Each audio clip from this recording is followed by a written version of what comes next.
Hi guys, Wendy here. Missing you guys so much. I miss you guys. I wish you guys were here. I wish we were all in church. I wish that all of this wasn't happening, but it is. But I've prepared something for you guys. I was looking up in the Bible what it has to say about sicknesses and plagues and viruses and stuff like that. And I wanted to share something that I found in the Bible. And I wanted to give you guys some words of encouragement to know that even though are not allowed to be together at church, I know we're together in spirit.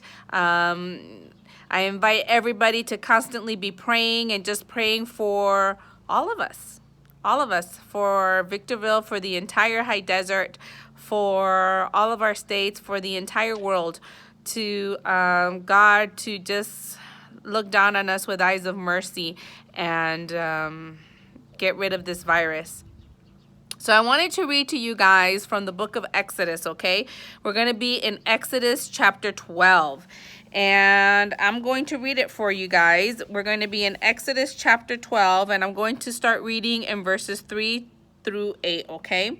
And it says here, "Speak ye unto all the congregation of Israel." It says, tell everybody, saying, "In the 10th day of this month they shall take unto them every man a lamb according to the house of their fathers, a lamb for a household."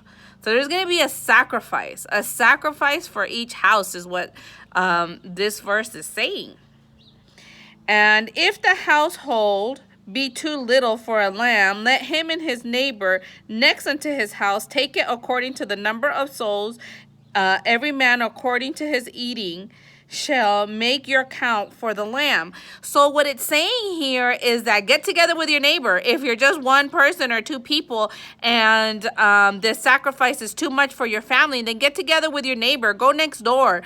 Who there is next to you that you can do this together with. And so it says here, "Your lamb shall be without blemish, a male of the first year. You shall take it out from the sheep or from the goats, and you shall take it up until the 14th day of the same month, and the whole assembly of the congregation of Israel shall kill it in the evening.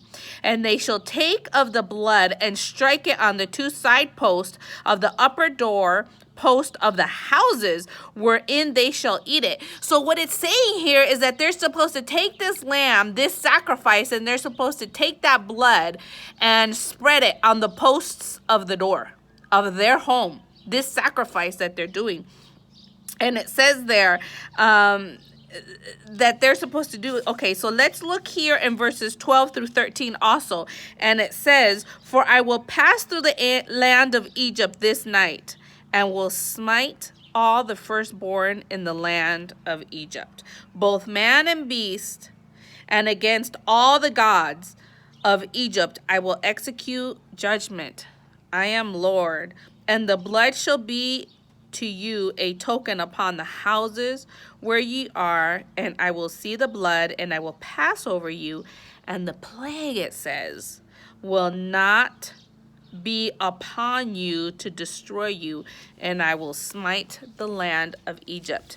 You guys, this part of the Bible is so powerful. I know Wendy was teaching the littler ones about the plagues in Egypt. I know we've talked about in several classes about the plagues in Egypt that were happening. And this plague was one that was going to take the firstborn of every single family. Everybody was going to be affected, just how everybody's affected today with like this virus that's like the plague back in the day. And what it's saying is that it was going to affect every household. All the kids now are not going to school. Borders are shut down. Disneyland is closed. Movie theaters are closed. Beaches and parks are closed. And everybody is being asked to stay home under quarantine and stay safe. And here in the Bible, the people of God were asked to stay home. Stay home. because this plague is going to come around. But they were asked to make a sacrifice. They were supposed to get a lamb and get that blood and spread it over the post of the doors on the sides. And so when the plague came in front of your door, it would pass. And it would not affect the people of God. It would not affect them. And that is very important. Because, nowadays we're not asked to go and kill a lamb. Because the ultimate sacrifice was already made, which was Jesus Christ on that cross. And the sign that the blood of Jesus Christ is a representation in my house, that Jesus lives in my house, is that Jesus is in my heart and in the hearts of each and every one of us. Jesus lives in our heart. So we don't have to make that sacrifice. And it says in the Bible that the plague will pass in front of your house and it won't affect you. But we have to stay home. We have to stay home with Jesus in our heart.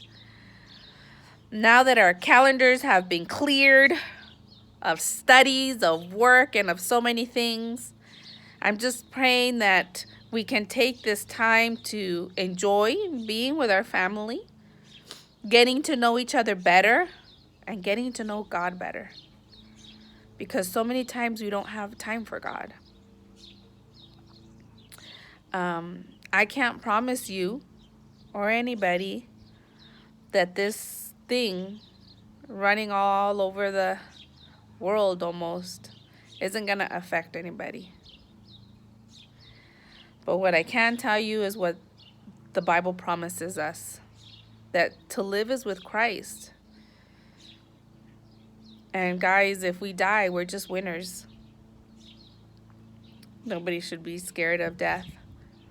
But we do need to be cautious. And I say nobody, as far as believers, they don't need to be scared of anything, because we know that if something happens to us and we happen to die, that we would just go up to heaven to be with God. And I know I believe that with all my heart, and I know that you guys believe it too. Easter's coming up. I can't imagine Easter not being at church. We should be practicing right now for a play, for a dance. I can't tell you what's going to happen with that. I don't know how long we're going to be like this. But I can tell you that what's happening out there is true. I've seen it firsthand. It's not fake. It's not some type of government lie or control of whatever. So many dumb things that people say.